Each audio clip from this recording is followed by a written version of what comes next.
Does anyone remember an old PC game from the early 1990s called Mr. Mix? It was mainly a typing game, similar to Mario Teaches Typing, where you have to put words into a box. To make a chef, the titular Mr. Mix, place ingredients into a bowl. Unlike most typing games, however, the game was notorious for having an insane difficulty curve.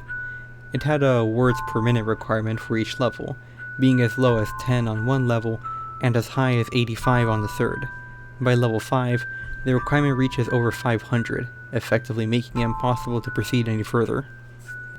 One of the main things that people immediately noticed about the game was the background music. On the first level, it was an unsettling pattern of growls that got progressively louder as the level went on, often causing damage to early computer speakers that were not designed to handle extremely high volumes. The second level had no music at all, and the third had what sounded like a very low quality recording of a hairdryer playing in the background. The remaining two levels had an incredibly loud, high-pitched ringing throughout that caused severe eardrum damage to those who managed to get that far. Another rather disturbing aspect of the game was the design of Mr. Mix himself. He was a large, round-faced, overweight man, with beady eyes and red spots on his cheeks. Most children who played the game reported having vivid nightmares of Mr. Mix speaking to them in a quiet, raspy voice, and threatening them to keep quiet about something. However, none of these kids could remember exactly what that was. One psychologist who saw many of these children reported being disturbed by the sheer amount of terror on their faces as they recounted details of the nightmare. Many of them broke down into tears in the process, begging for their parents to save them. However, no direct relationship to the game itself could be determined by these few cases, as not all children really suffered the same adverse effects.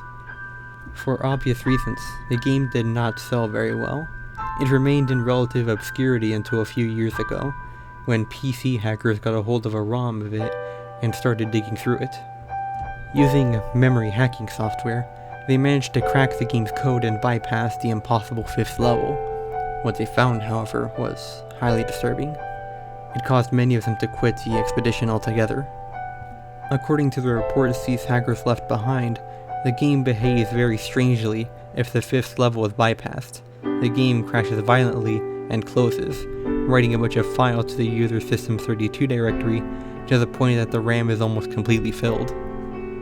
These files are reportedly pictures of people with horribly deformed faces, appearing to scream in pain and agony, their eyes bleeding from their tear ducts, and their outer layer of skin torn clean off in multiple places. If the user attempts to delete these files, their computer will violently crash and blue screen, causing permanent, irreparable damage to the hard drive. The hackers found that this was caused by a lone byte in the game's ROM that triggered when the fifth level was completed.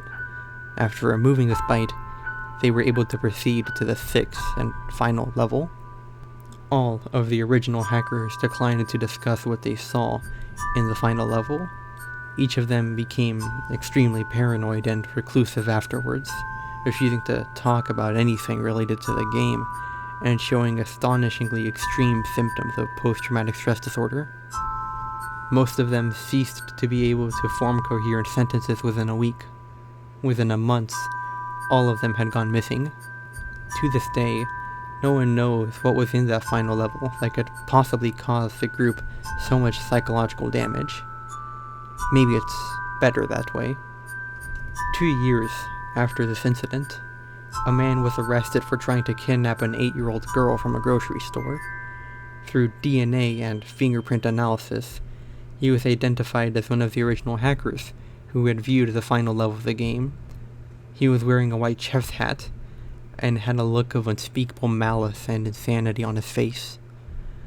When interrogated, the man would say only one thing: "I'm Mr. Mix. Shh."